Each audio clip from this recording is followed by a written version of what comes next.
Hello, everybody. Welcome to another edition of The Orthodox Nationalist.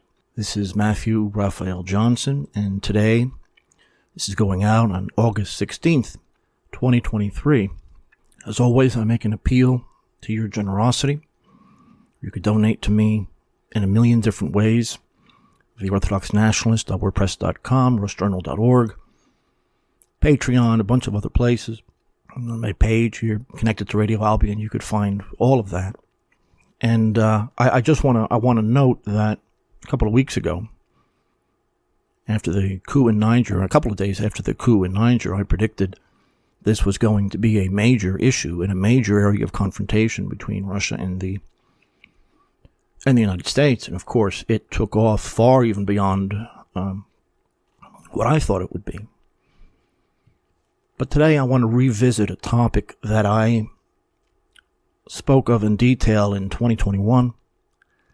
But since then, I've been working on a substantial paper on the reasons why the Soviet Union had to withdraw from Afghanistan. Of course, Afghanistan is, the classic slogan is it's a graveyard of empires, and there's something to be said for that. It was never a colony. It was, to a limited extent, the death of the USSR yesterday, the death of the USA today.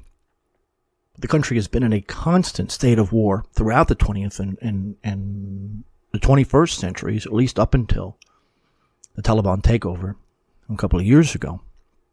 But my opinion is that it's the Soviet government in Kabul, under the People's Democratic Party of Afghanistan, or the PDPA, that really caused the failure. As many of you know, I've been very sympathetic to the emirate in Afghanistan as really the only hope for a country who's been broken so many times by warfare. But the lessons that could be drawn from the Soviet experience are tremendous. The PDPA was founded in 1965 with a lot of Soviet money. Afghanistan was one of the very first countries to recognize the Red government. And the writer Mohammad Taraki,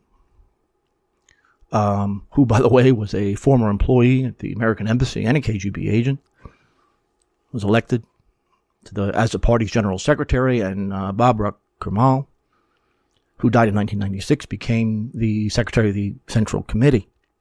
They were all part of the KGB apparatus. The party split between the Khalq and the Parcham factions. The Parcham led by Kemal, the Khalq faction led by Taraki, was the first schism in many that would render that government one of the most ridiculous, even by Afghan standards. And it wasn't dissimilar to the government that the U.S. imposed on that country. The PDPA was never a particularly popular party. It had some limited support in the capital, among intellectuals and some officers within the armed forces. It was tightly connected with the KGB. At its founding, really up until the early 70s, it had about 300 members. And Taraki, couldn't win an election, although he attempted, prior to the coup that brought him to power. Now, allegedly, there were ideological distinctions between those two powers, as well as ethnic ones. The Pashtuns controlled the Khalq faction, the majority faction. The Parcham faction was dominated by really upper-class communists, mostly Tajiks. But beyond that, the differences were the dedication to Leninism. Taraki was far more radical than Kemal was. But no matter what their alleged ideological positions were, they could do nothing right. The constant power struggles, purges of the army, led to the failure of the Soviet intervention, although the Soviets were far more successful than the U.S. was later on. So it all comes down to the PDPA as this kind of semi-Marxist party that ruled Afghanistan for some time, or ruled is, to be used the term loosely. But the country was a monarchy, And when Zahir Shah visited Italy in 1973, he was overthrown in a coup, and power was seized by Mohammed Daoud, who proclaimed the first Republic of Afghanistan.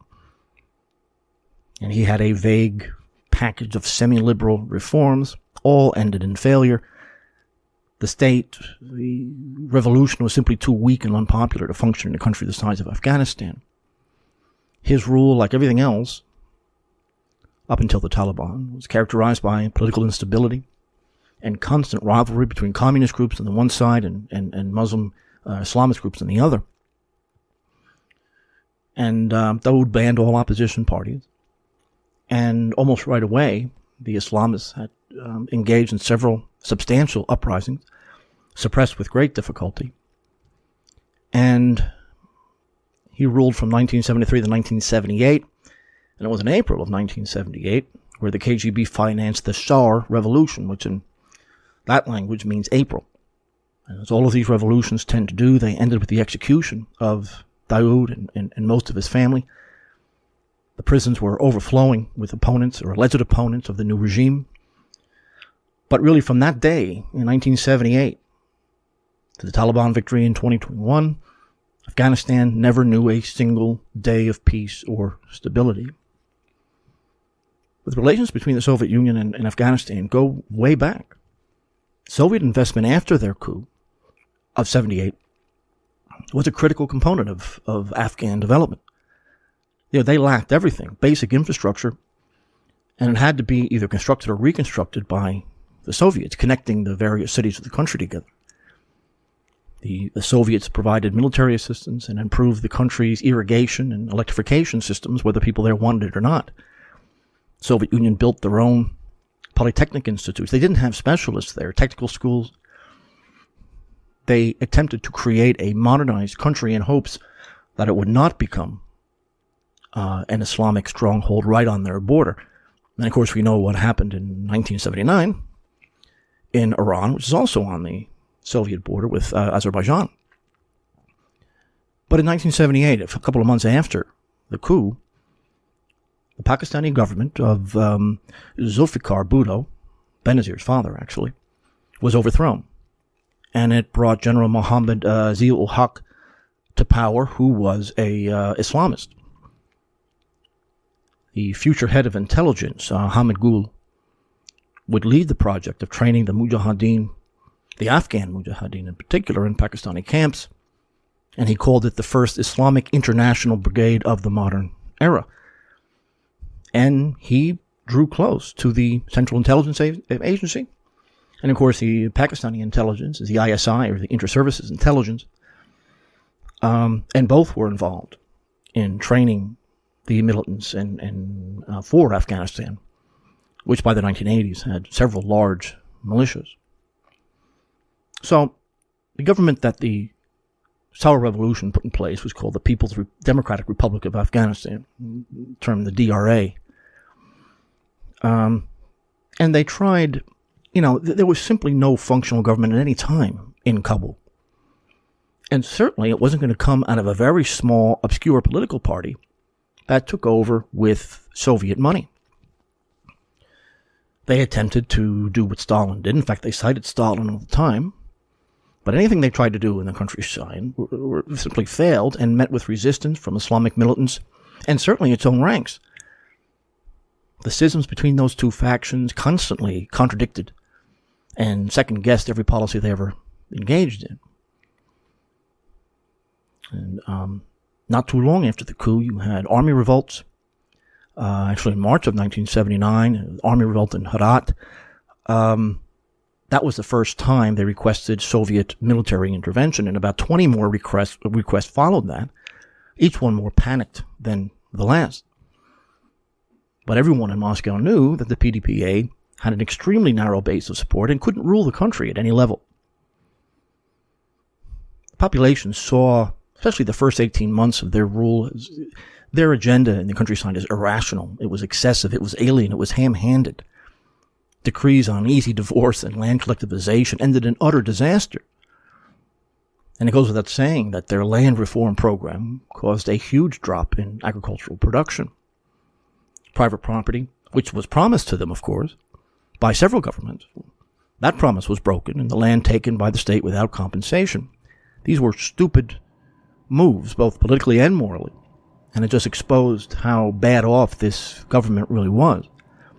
Taraki and his successors, you had the typical communist massacres, mass imprisonment, and as each person took power, he began purging the army and the civil service of the other faction.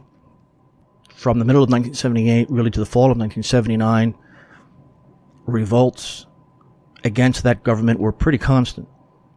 There was an attack on the military garrison in Nurdistan in the east. And in September of 79, the deputy prime minister, Hafizullah Amin, who, by the way, was educated at the University of Wisconsin in Columbia, where he was first introduced to Marx, he eventually seized power, and of course he killed Taraki, and ruled the country for all of 4 months. But the instability overwhelmed him. He moved against his opponents in the PDPA as the Muslim rebellion was growing. The truth of the matter is that while these people proclaimed themselves Marxists, they were opportunists, and Amin certainly was. He was distrusted by everybody, including in Moscow. But Amin continued his predecessor's purges of the Parcham faction. Eventually, Karmel ended up hiding in Czechoslovakia. And the Soviets knew what a disaster this was. They pleaded with Amin to broaden the foundation of his support, to bring other parties into a coalition. And of course, he refused. They began to blame him, because the population was turning not just against their government, but by implication, the USSR. These guys were incredibly stupid. Taraki was told by Brezhnev and the foreign ministry that Amin was going to kill him. And he said, no, I have it under control. In fact, these guys always ignored the advice of their Soviet advisors. They were they were incorrigible. They were stupid. They were self-seeking. They had no real principles. And the only reason they really cared about the USSR is that it was close. It was already present in the country, and money was flowing south. Many of you know who Vasily Mitrokhin is, former KGB agent, and he wrote a monograph on the KGB in Afghanistan. I want to quote him here, copyrighted in 2002. And he wrote on this precise situation. He said, on September 1st, 1979, the KGB gave the highest authorities its views on possible ways to overcome the critical situation in Afghanistan. The memorandum stated that the government of Taraki and Amin was clearly losing its authority among the people, and that the population was becoming increasingly anti-Soviet. Soviet representatives gave at various levels advice and suggestions to Taraki and Amin that they should increase work with the masses in order to give the regime a broad social basis, and these were almost totally ignored. Taraki and Amin were relying on military force to solve all internal problems, and were continuing to take unjustified mass punitive measures, and that Amin was the main organizer of this policy. Now, this put the Soviets in a very difficult position. This is about time mid-1979, fall of 1979. The debates about the possibility, the necessity of an invasion were begun and started to rage. Amin was destroying the Soviet position there, which of course isn't the worst thing in the world. But we're talking about not only why the Soviets invaded, they did not want to, but why they failed, or at least why they withdrew when they did. Moscow's position, unlike of course today, is that they could not have a radical Islamic state, funded at least in part by the US and Pakistan and the Saudis, on its southern border. But in general, throughout 1979, remember the invasion was at the very end of 79, the debate went on, but the general consensus was that it's a bad idea. The Politburo really in March of 79, in the middle of March, met to discuss the many requests of the government in Kabul for an invasion, and they were refused many times. And Amin, in his ridiculous ignorance, just didn't know how badly Moscow thought of him. But it didn't matter. They blamed each other for the failures. They blamed each other in the party, as well as blaming the Soviets and vice versa for the absolute failure. Absolute failure of that government to do anything. I want to quote Andrei Gromyko, who was a Minister of Foreign Affairs, and I really should note that there's a new thesis, mainstream thesis, that Brezhnev, who had had a stroke several years earlier, was coming under the control of people like Andropov and Gromyko, and the defense minister, Ustinov, later, and that they were giving him false, Suslov maybe, and they were giving him a lot of false information. But let me quote the Minister of Foreign Affairs in the USSR, Andrei Gromyko. The question is, what will we win? Afghanistan with its current government, with a backward economy, with little weight in international affairs? We have to bear in mind that we can't legally justify the introduction of troops. According to the UN Charter, a country can ask for help, and we could send troops in the case they were subjected to aggression from the outside. Afghanistan is not subject to any aggression. This seems to be their internal affair, revolutionary civil strife, battles between one group of the population and another. But it has to be said that Afghans did not officially contact us regarding the deployment of troops.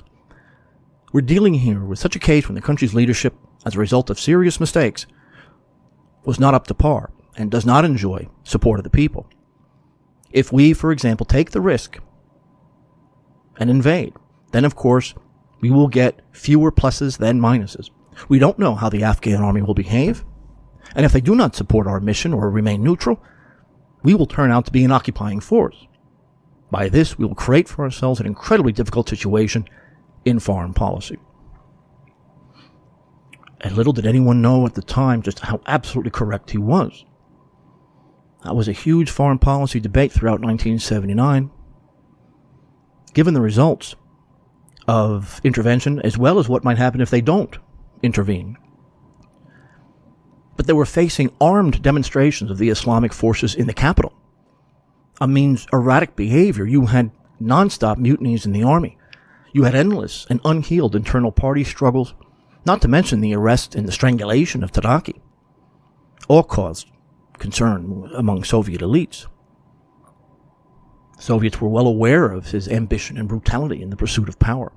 You had terror tactics used everywhere, not just against Muslims, but also against supporters of Taraki within his own party. Whoever was in power would purge the other side. Unfortunately, the purges of the army were nonstop, and the army was about the only thing that supported this party rule. And even before the Soviet invasion, the army's morale just had collapsed to nothing, and you had mass desertions. So while initially the Soviets were opposed to direct military intervention, the USSR was in a no-win situation. And of course, then the Islamic Revolution in Iran made matters worse. But they also didn't want to cause the fall of the PDPA, given who may take their place. They started to notice, and it began to leak out from Afghanistan to Moscow, that Amin had contacted the CIA and went to the CIA after he murdered Taraki. In fact, the CIA even looked to the possibility of moving its operations out of Afghanistan once the Ayatollah threw them out. Amin certainly met with the acting head of the U.S. Embassy 5 times since February of 1979. After the hostage crisis in Iran, U.S. policy became very unpredictable. Not to mention the impact of all of this on the Islamic Central Asian republics of the USSR. The KGB also claimed, and I'm quoting Lobeck and Mitrokhin himself, contacts between Amin and elements of the Islamic opposition, even with the Islamic Republic of Iran. And all the repression that he was engaged in, the unrest continued and in fact increased in intensity. The Afghan 7th Infantry Division rose up in October of 1979. That was right on the outskirts of the capital. In fact, that revolt explicitly demanded the return of Taraki. I don't know if he was still alive at the time or not, or they just simply didn't know. Anybody, especially these tribes and ethnic groups throughout the country, he would use the Air Force, he would use regular army units to destroy them if they resisted. And anything he did failed miserably. By the middle of 1979, Amin's government controlled about 20% of the country, and it was shrinking. But it got even worse. Amin began to ideologically distance himself from the USSR. He claimed that the Sour Revolution had no real ideological connection to the Soviet Revolution. He denied that he was inclined to the Soviets at all. In fact, he said, "We welcome assistance from anyone, especially the United States." He appealed to the U.S. to resist, for Afghanistan to resist Soviet pressure with American help. He had an interview with the Washington Post in October 25th of that year. And I'm quoting him here. "We want the United States of America to consider realistically the affairs of this region and further provide us with aid." I mean, this man is stupid. Obviously, this is very unacceptable to the USSR. Even Brezhnev was shocked at the strangulation of Taraki. September 10th of 79, Brezhnev met with him, promising help and support. He warned him against Amin yet again. But by this point, Amin had alienated everyone. He had to be eliminated. And of course, the invasion of Afghanistan began the end of 1979 with the assault by the Soviet Special Forces on the presidential residence. That's specifically December 27th. How he was killed is unclear. We certainly know he was killed, as were several members of his family. And they replaced him with the leader of the other faction, Babrak Karmal. That was favored by Yuri Andropov. Unfortunately, Karmal was an alcoholic. But his installation was the first act in the Soviet invasion itself. But his government did the same as the others. He took revenge on the Kalk faction. Both Amin and Taraki were members of that faction, purging them all from positions of power.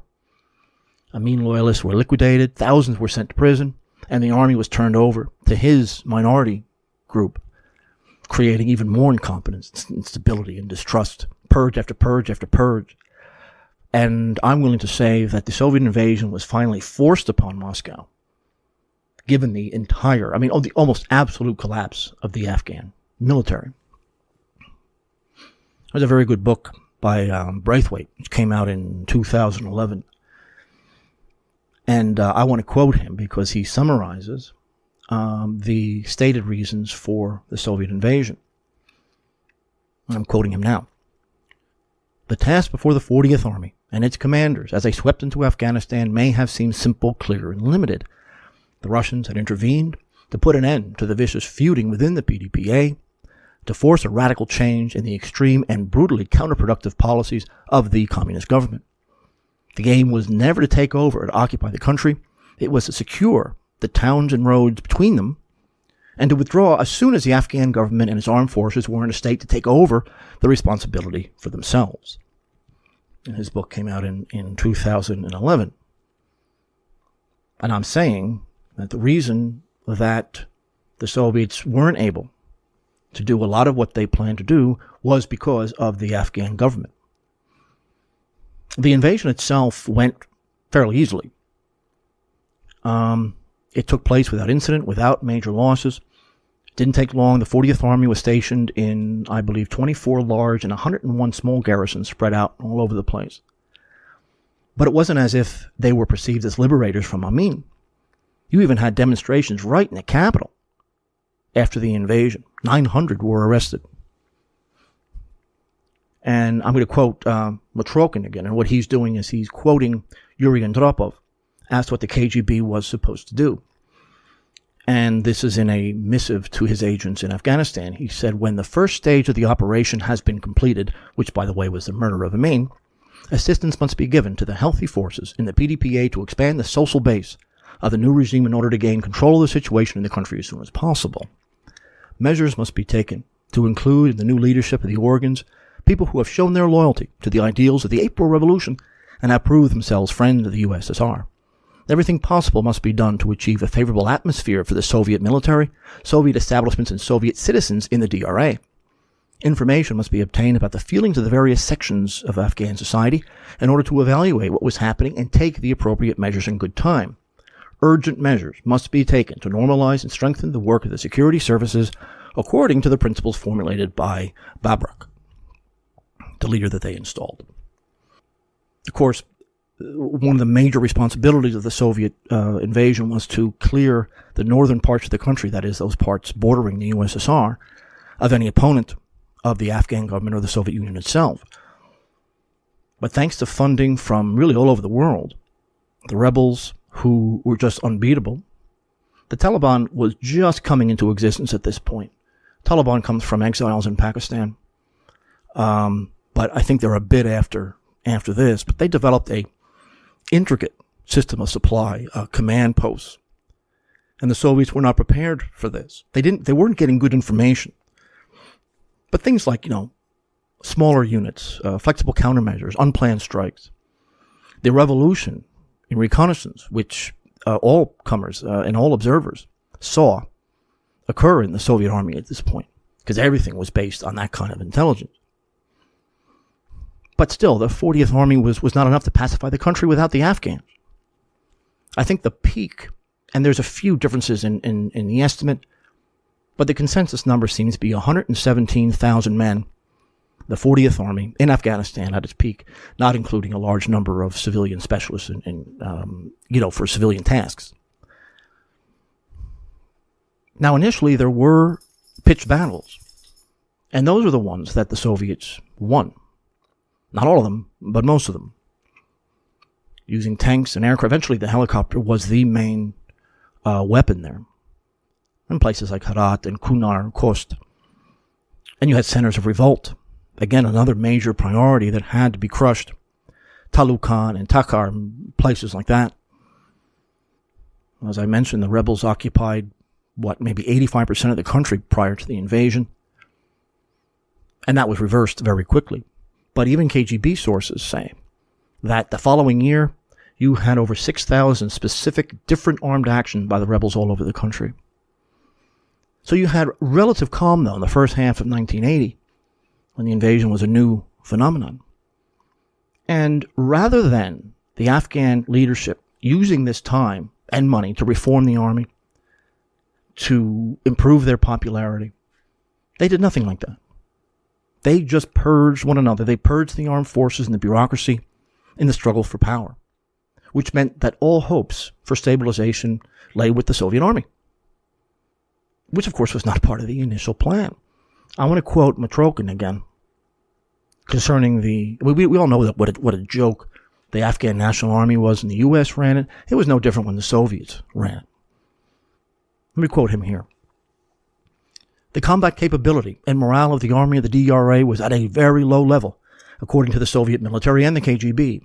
Officers openly disobeyed orders, cooperated with the Dushman, which was the Soviet term for rebels, even went over to their side. Over 17,000 men had deserted from the army by the 30th of April 1980. There were vast numbers of deserters in subsequent years. In 1981, 30,000 deserted from the army. And in 1982 was between 2,500 and 3,000 deserting each month. The number of deserters was 6 times greater than the number killed, which was also very high. Thus, the National Guard alone lost 8,000 men in 9 months. 1,200 were killed, 2,336 wounded, 850 taken prisoner, and 2,500 deserted. Of course, the ranks that were left were filled by compulsory conscription, at least in those territories that they can control. Even among the border troops, which were extremely important to keep weapons from coming in either from the Iranian or the Pakistani side. In 1982, Matrokin says, of 5,600 conscripts, over 2,000 deserted. And the only thing that this meant over time was that the volume of Soviet operations had to grow rapidly. And at one point or another, all units and subdivisions of the 40th Army were involved. It wasn't supposed to be their job, but looking for guerrilla strongpoints, supply chains was the paramount task. And the reconnaissance unit brought in from all over the Soviet Union to find these people, relying on special forces way too often, absolutely exhausting the fairly small units. But the first few years, they adjusted pretty well, as much as could be expected. Really, the battalion became the main unit rather than the division. Everything larger than the battalion was simply too cumbersome. But as hostilities grew, 80, 81, the Islamic resistance was financed lavishly. And actually, there was a sharp increase in 82 from the U.S., Pakistan, China, Iran, Saudi Arabia, the UAE, and a number of NATO countries, especially Germany. By the winter of 1983, this is extremely impressive. The rebels had warehouses, communication centers, weapons workshops, hospitals, and training centers. No one was really in a position to control this stuff from coming over the border. There was a camp in Javar, in the Khost district. They had 49 different subunits. They had a cartridge plant. They had a radio center. They had, a command center that coordinated the actions of their detachments. This emergence of a very impressive guerrilla infrastructure required the establishment of a whole system of transferring supplies from Iran and Pakistan into the country via protected and secret convoys. Now, a lot of these I'm quoting a man named Volkov, who wrote, it's not in English, in 2015. He was a veteran of the interdiction efforts of these convoys bringing in supplies from especially Pakistan. So a lot of what I'm saying here comes directly from him. But with the assistance of Pakistan and Iran, the rebels operated a very, again, impressive, regular system of training throughout, really, Central Asia. So the rebels had a trained reserve to compensate for losses, and at least according to Soviet estimates, their number at any given moment exceeded 60,000 men at a minimum. So in total, he says, there were 212 specialized training centers. There were 178 in Pakistan and at least 34 in Iran. And so they were able to train about 75,000 men a year. And what's often forgotten is that these rebel groups were actually functioning governments, which, compared with the government in Kabul, were utopias. Of course, anything compared to them. They engaged in mining, which is a big resource in Afghanistan, emeralds and silver especially. They created a sophisticated economy, far more successful than the central governments. And the Soviets were aware of that. Despite this, this was supposed to be the Afghan army's job. But it fell to them, and the most important goal after a while was to intercept these caravans. But the typical interdiction efforts were ineffective. You think the time required to organize an operation, advance troops, overcome resistance in very rough terrain meant that the rebels, who could move a lot faster, had time to change course. And if worse come to worse, abandon the supplies right there. And the interdiction rates, according to Volkov, were impressive, but the critical supplies never stopped. And the ability of the rebels to hide these caravans, as small as they often were, became incredible.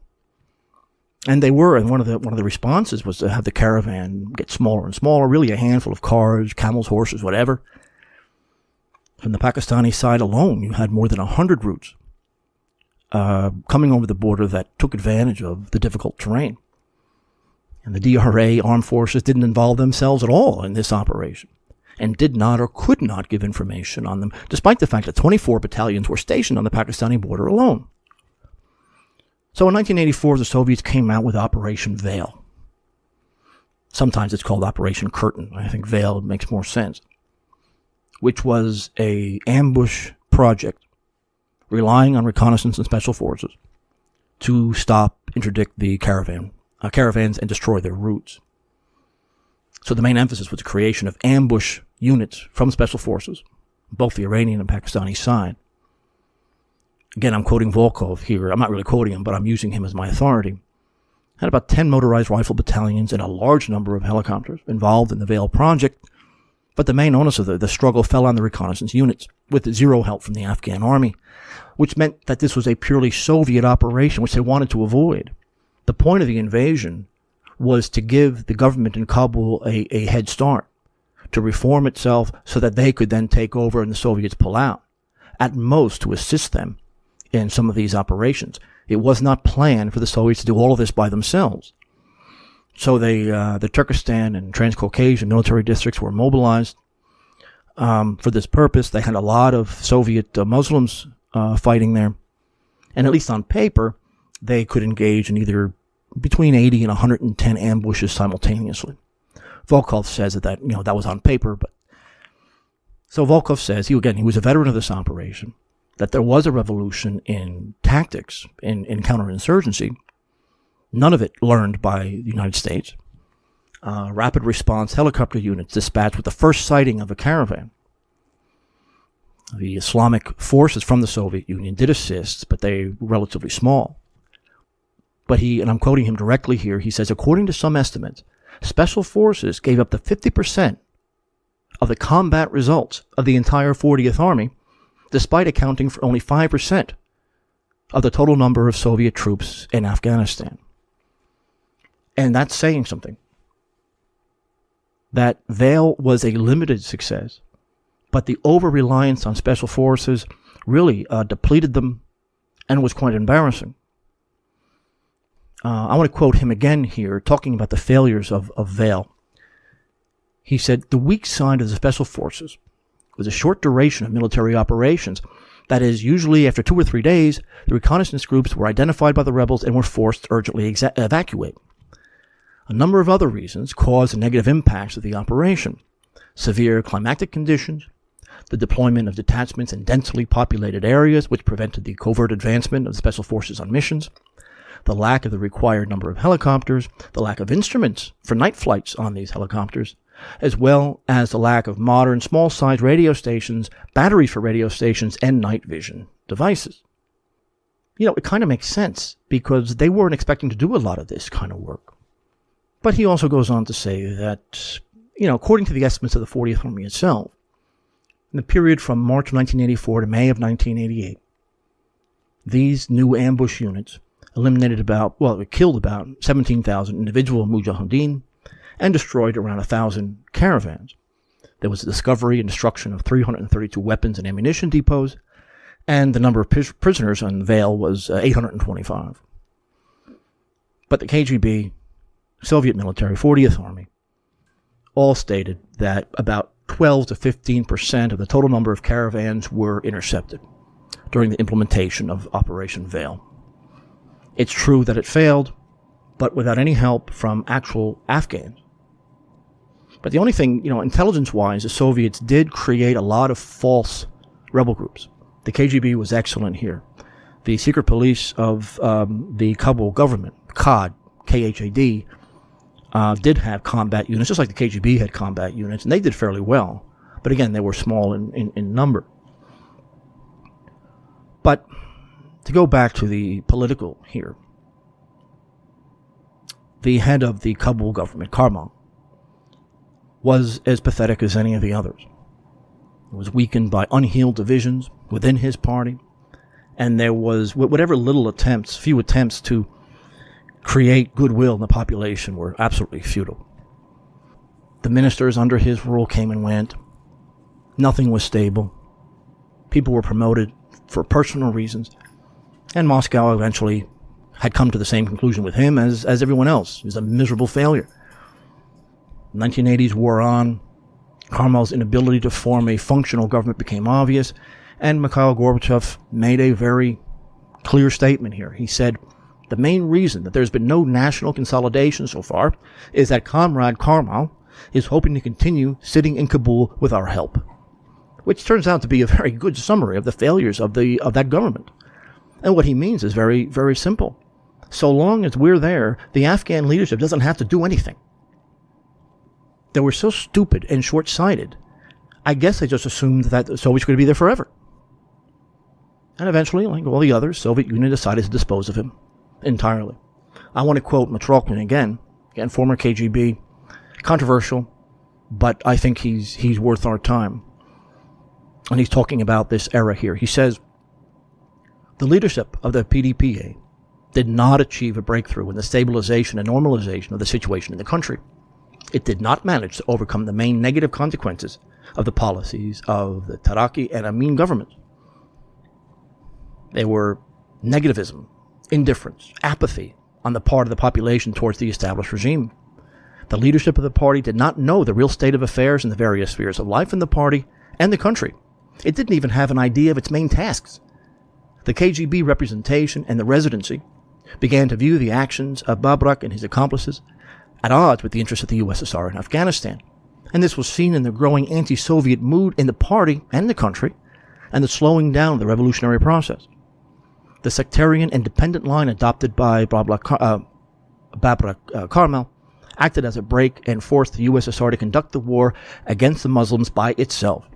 these people began to keep information on the true situation in the party and the country away from Soviet advisors.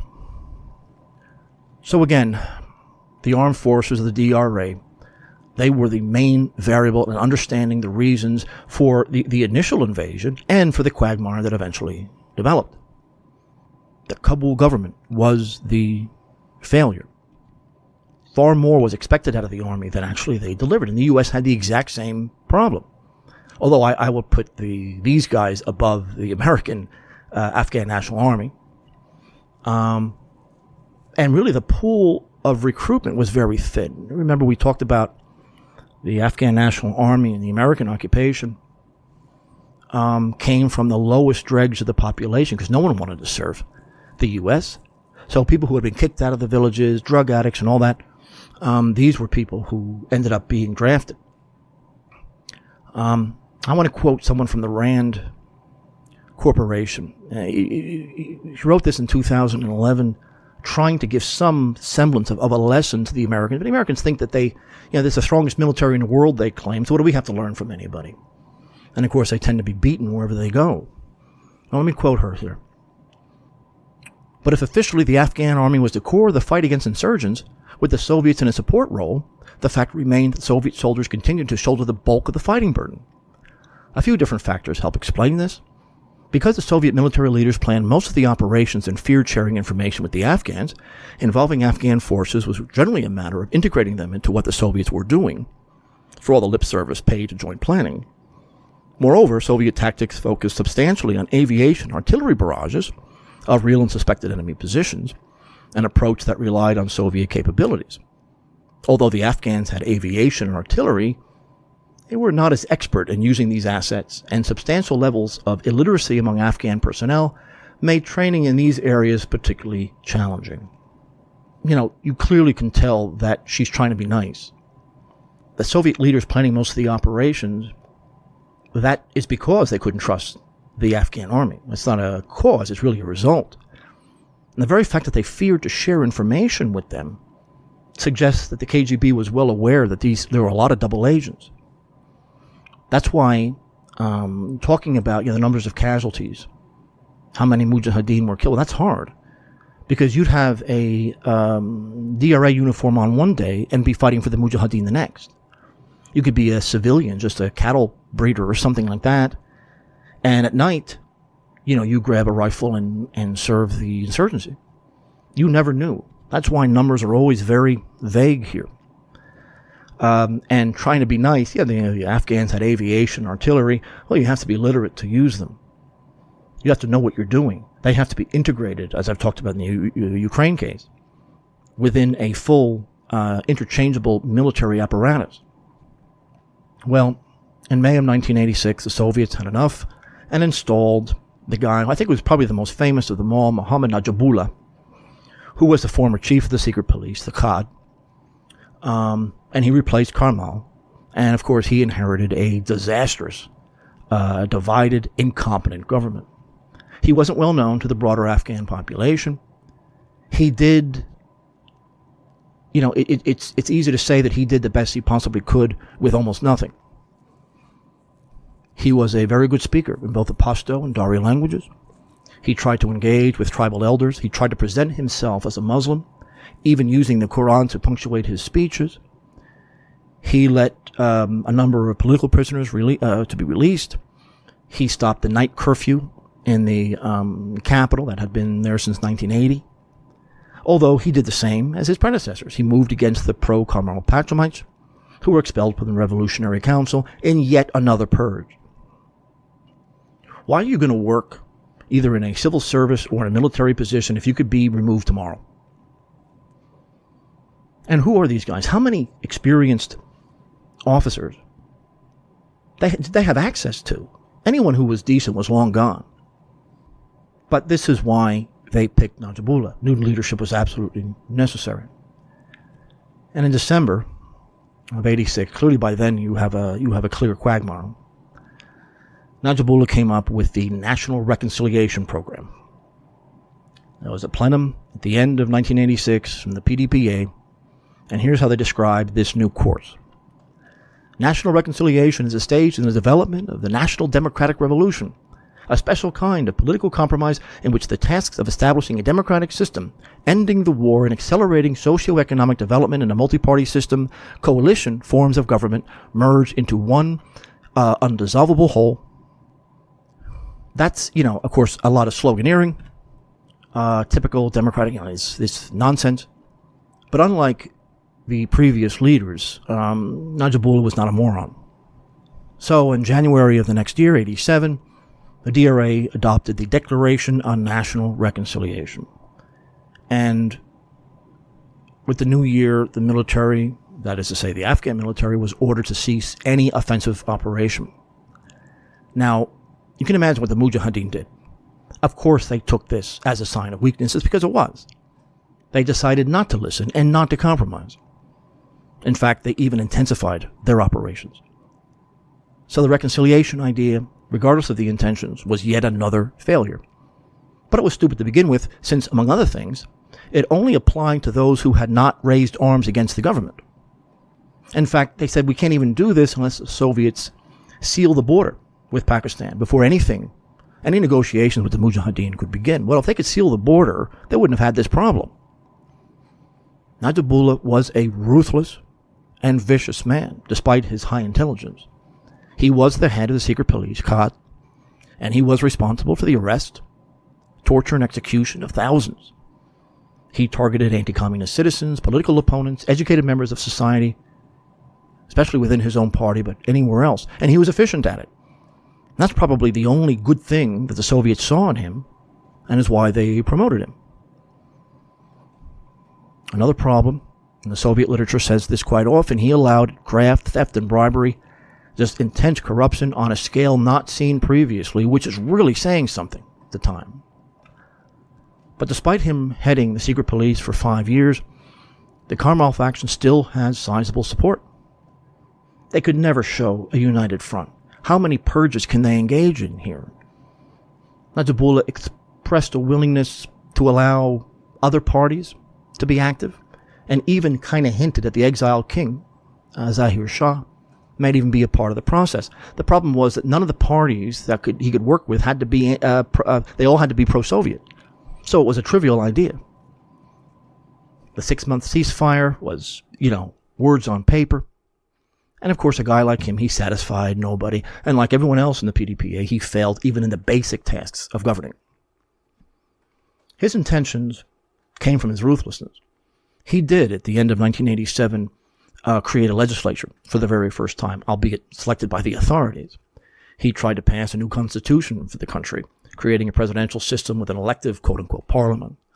The constitution declared the sacred religion of Islam the official religion, and somehow that was consistent with guaranteeing the democratic rights of the individual.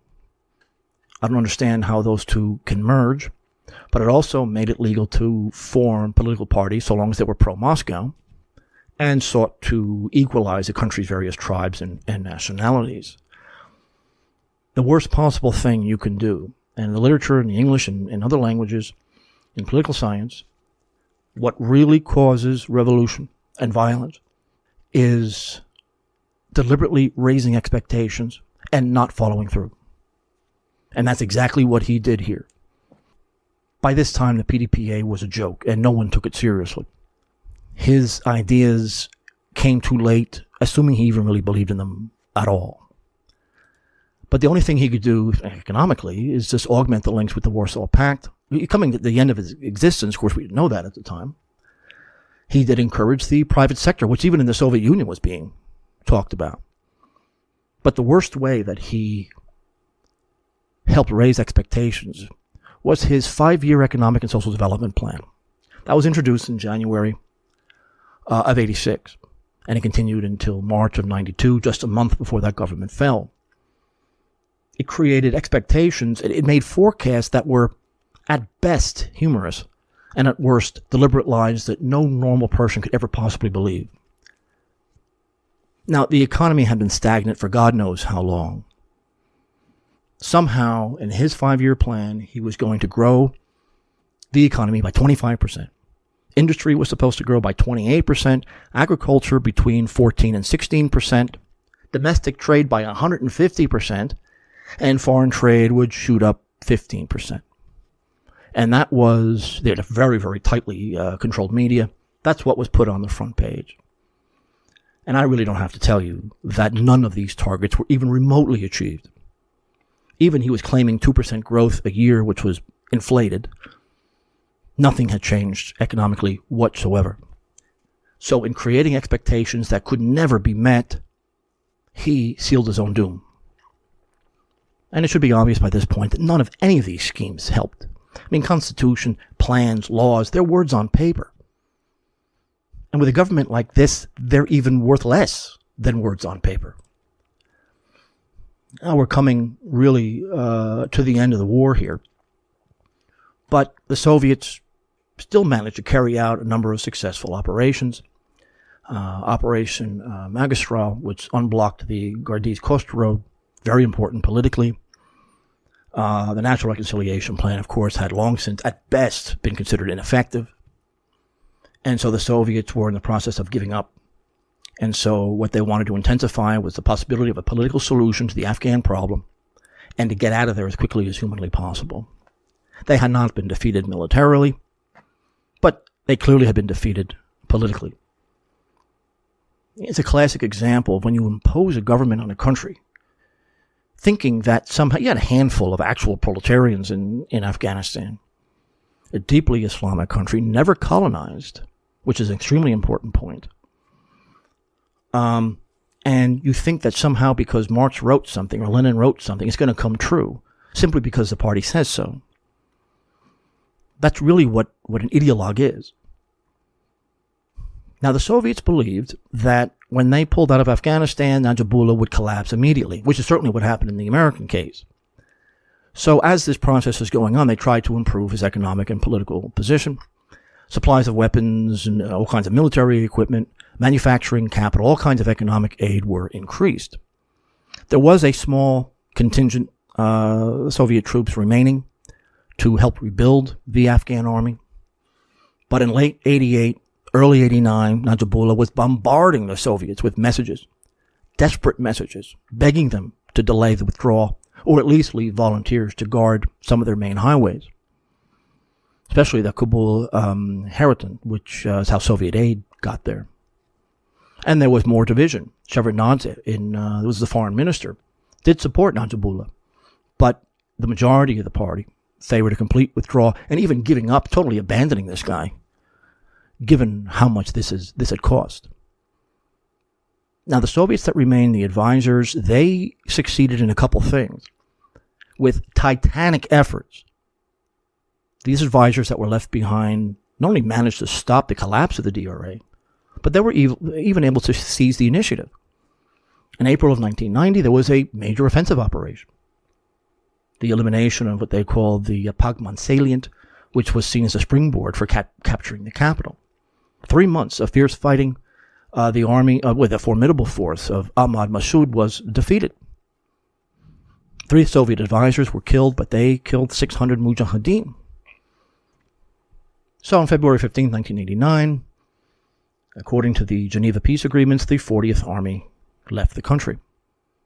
Again, July of 1990, an Afghan DRA offensive was launched near Jalalabad, and it ended with a defeat, this time under Islamic defeat under Hekmatyar. So you have 2 victories, and it's conceivable that the army knew that they were in serious trouble. The Soviets are gone, so we better get our act together really fast, or we're going to be the ones in prison. Another defeat in the fall of 1990. To retake Khost, again an Islamic defeat, the army under Mohammed Khalis that surrounded the city. So in other words, the withdrawal of Soviet troops in 89 did not lead to the immediate collapse of the DRA. For 3 more years, Najibullah controlled all major cities and struck hard against the Islamic resistance. At the same time, though, he stopped being a communist. He kind of became a semi-Islamic national leader. Remember, the Soviets were going to be gone in a couple of years anyway. But as the Soviets pulled out, the government forces, the DRA controlled 26 out of 28 provinces. But as the next 3 years wore on, and they were in international isolation, the DRA couldn't handle, again, the sophisticated guerrilla tactics of the Mujahideen with a non-functional economy. By this time, all aid had been withdrawn, and for the first half of 1991, he controlled about 10% of the country, and the Soviet Union was largely no more. Now, assessing victory and defeat, the U.S. collapsed. It couldn't cope with the Taliban resistance, and their puppet government lasted, a couple of hours once the Americans pulled out. Allegedly, the Soviet army was, quote-unquote, legally present in Afghanistan, since they were invited, I don't know if it was official or not, or really begged by the DRA to intervene back in 1979. On paper, the plan was for the Soviets to destroy the bulk of the Mujahideen, give the government breathing room, allow the army to reform itself, and slowly have the DRA army take the place of the Soviets as they pulled out. That was the plan. They were not supposed to do the bulk of the fighting. But it is vaguely impressive that Najibullah, the minute he abandoned Marxism, did create, at least for a time, effective security institutions. But he was getting Soviet aid. But only that financial and economic support from the USSR continued. He was eventually overthrown. The Taliban, in 1996, tortured him to death, which, quite frankly, he deserved, because he was involved in that when he was head of COD. But then, of course, the entire Soviet Union collapsed. The American-dominated Russian leadership at the time stopped all support for Najibullah. There's an argument that the Mujahideen would not have overthrown the government if the Soviets had continued to exist and provide financial assistance. But when you talk about victory or defeat, in some cases it's obvious, in some cases it isn't. In this case, you have to connect it to the stated reasons for intervention. The Soviets never sought to take over the country, to create a dependent state, to annihilate the Mujahideen, to annex the country, to do anything like that. Of course, the Soviet, when they pulled out, it was trumpeted as a Soviet defeat by all the Mujahideen, all the Muslim states in the area. But you have to remember, as much as we despise the Soviet system, it was still seen as quote-unquote Russian, even though Brezhnev was Ukrainian. It was still seen as Russian, and the way that the West, other than World War II, of course, everything that the Russians ever did from the 19th century on was construed as a defeat by Western intellectuals of any stripe. And as you know from reading me, that's rarely the case. They'll even go so far as to say that this defeat contributed to the collapse of the USSR itself. The reality is that the Mujahideen did not defeat the Soviet army on the battlefield. You really can't speak of victory of anybody here. Yeah, the Soviets could have remained for a few more years, but the USSR was gone. Gorbachev finally realized that this was an impasse, and the stalemate wasn't justified by the high cost anymore. The position of the 40th Army couldn't really be defended politically anymore, even if the USSR had survived. Morton Abramovich, one of the neocons later on, but at the time he was head of the State Department's Bureau of Intelligence and Research, he stated in 1997 that, and I'm quoting him now, in 1985 we were really worried that the Mujahideen were losing, that their numbers were decreasing, and their units were breaking up. Their losses were high, and the damage they inflicted on the Soviet troops was small. Again, at its peak, the 40th Army had 117,000 men there, probably at a minimum. So a classic military victory was not in the cards. That wasn't their intent. You can't occupy a country with that contingent. In Vietnam, the USA deployed a military force 5 times larger than the 40th Army in an area like many times smaller than Afghanistan. And the USSR, of course, not only fought rebels, but they built factories, housing, roads, all on the Soviet model, of course. In the course of the war, 15,051 men from the Russian side were killed in Afghanistan. 82.5% of those were combat losses. The DRA lost 26,595, with God knows how many went missing or deserted. Again, The Soviet case, you may have more or less exact data, but not in the Afghan case. The government forces versus civilian versus mujahideen and the factions thereof. A lot of civilians were secret guerrillas. The common figure in the West is that between 75,000 and 90,000 mujahideen were killed. But that's a minimum. The UN said that 640,000 people died total, and about half of that were men, combatants or otherwise. Americans, don't think really in sophisticated terms. They see like the action movie trope of victory, victory being a crushing victory, or they don't understand, basic military operation under these conditions, at least as a historian. They tend to reduce everything to Bruce Willis movies or even an NFL contest. And you have clearly defined plays, penalties, uniforms, agendas. But to be charitable, the Soviet army successfully completed its mission, at least by the official definition of its stated principles. They quickly took and held the huge majority of the country. Nothing was ever captured by the Mujahideen that was controlled by the Soviets. But the fault lay entirely with the Afghan government, with the humiliation of that government existing. It was probably a little bit better than the American puppet regime. I believe the Soviets were more successful than the Americans, at least as far as Najibullah is concerned. But the entire ideology, the entire system is based on lies and violence. And there's so many lessons to be learned there. And my favorite one is how the DRA, when they were being rescued by the Soviet 40th Army, didn't do anything to help themselves. They just used this as an excuse to kill each other rather than reforming their government and being able to function. Quite possibly that they were aware that they only had a handful of members and that they had absolutely no right to rule a country like that. The Americans learned zero from this and arrogantly went in there because they thought there was some connection with 9/11, whatever they invented to the unwashed, and believed that, we're the strongest army in the world, and they found out that they're not. But of course, there was no intent to allow the Afghans to fight this war. That was the Soviet intent.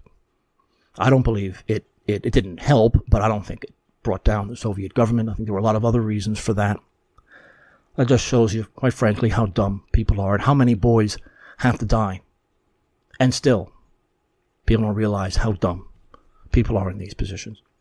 Thank you, everyone, for listening, and I will talk to you next time. Bye-bye.